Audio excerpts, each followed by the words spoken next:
Hello there. In our short video tutorial today, I will be showing you how to use the basic functions of Microsoft Excel. Microsoft Excel is Microsoft's spreadsheet software. Now, a spreadsheet is a file made of rows and columns that help to sort, organize, and arrange data efficiently and calculate numerical data. The most common spreadsheet softwares are Microsoft Excel and Google Sheets. There's also an Apple version called Numbers. And whilst they look slightly different, the broad functions are very much the same. So I'm just going to open Excel for you here. So we're going to go to the Start button. We're going to scroll down to E and we're going to find Excel and we're going to click to open.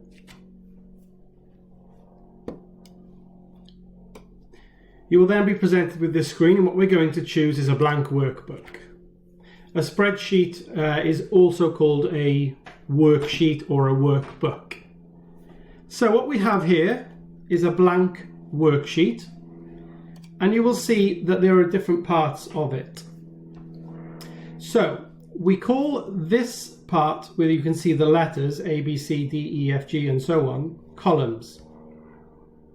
So in a spreadsheet, a column is defined as the vertical space that is going up and down the window. You can see me highlighting a column here.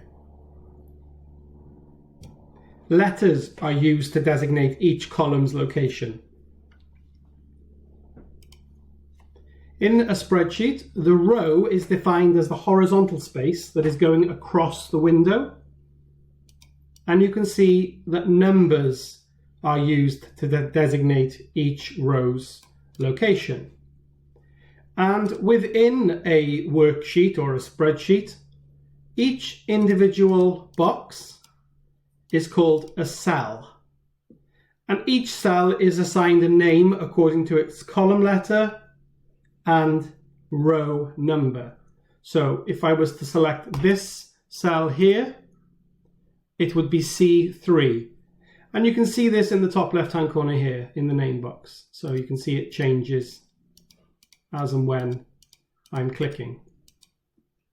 So at its most basic function, think of a spreadsheet as a sort of working calculator or a document where you can calculate things.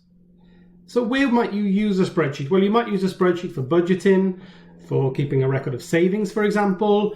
Maybe you are someone who travels to work and you want to keep a record of mileage. You might want to make graphs and charts. And you also might want to store and sort data. So a spreadsheet offers lots and lots of different functions, and I'm going to show you some of the most basic ones today. When we're working with a spreadsheet, when we're creating data, a spreadsheet is like a visual calculator. So you can actually use a spreadsheet to use simple formula to add, subtract, divide, and multiply. Now, in a spreadsheet, the symbol used for adding is the plus sign. Subtraction is the minus sign.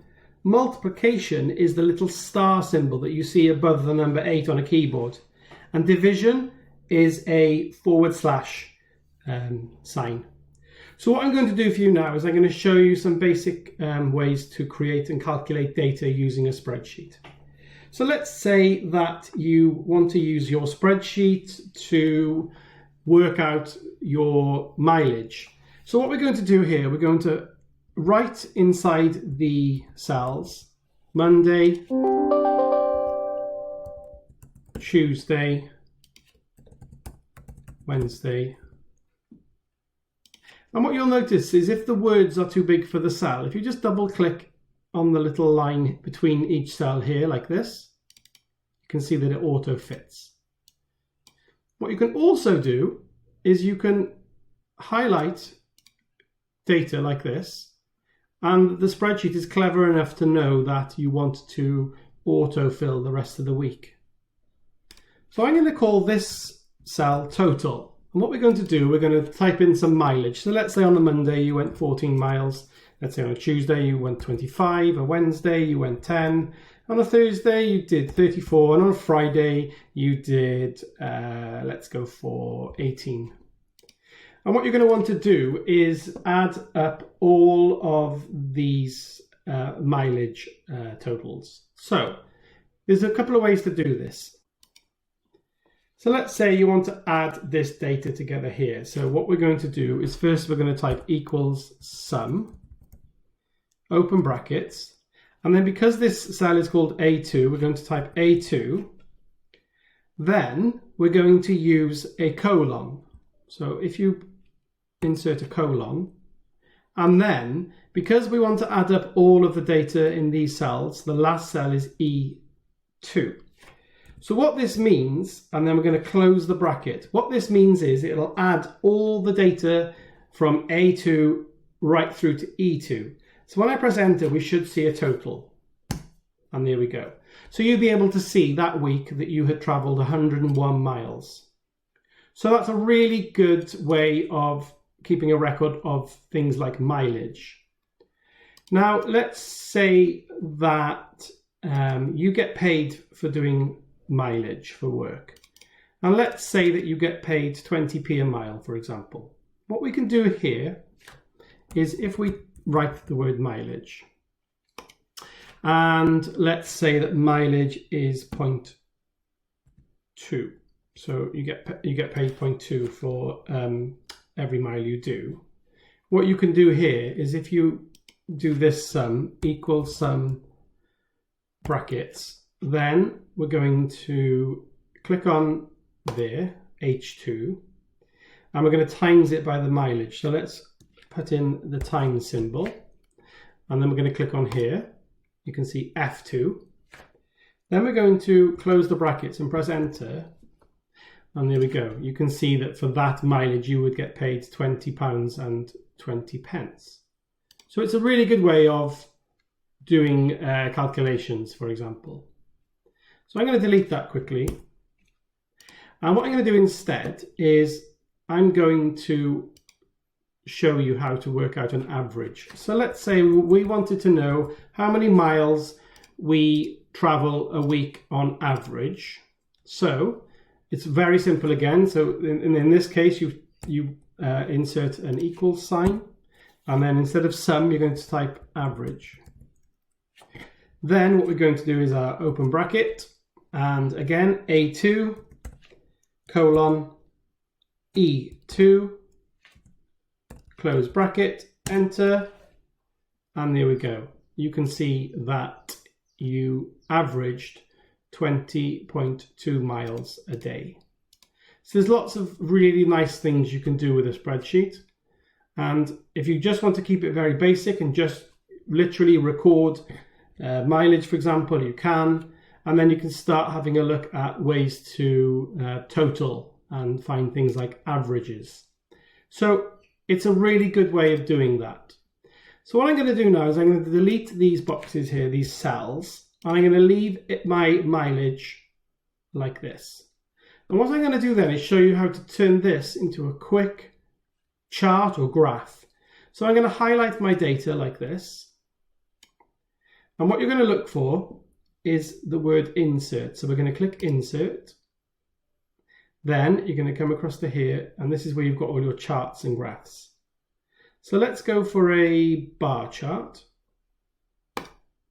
Let's go for a 2D column bar chart. And there you go. You can see straight away that you've got a bar chart representing the mileage that you did this week. Now, of course, you're going to want to change the title of this graph to, for example, let's change it to mileage this week, for example. And then what we're going to do, we're going to add some titles because we need titles on our axes. So what we're going to do is we're going to press on add, and we're going to choose axes titles. And there we go, you can see it's here. Let's make this a bit bigger. So what we're going to do now is double click there and call that days of the week. And let's call this axis title miles. So there we go. So you've now got a lovely chart that you've managed to make from the mileage that you traveled that week. So the possibilities are endless. There's so many different ways you can use a spreadsheet, but hopefully that's given you an overview of some very basic ways to add and to show data or information that might be useful for you in your line of work. So what we're going to do now is save this. So we're going to look a couple of ways to save. You can either press the disk at the top here, or you can go to File and Save.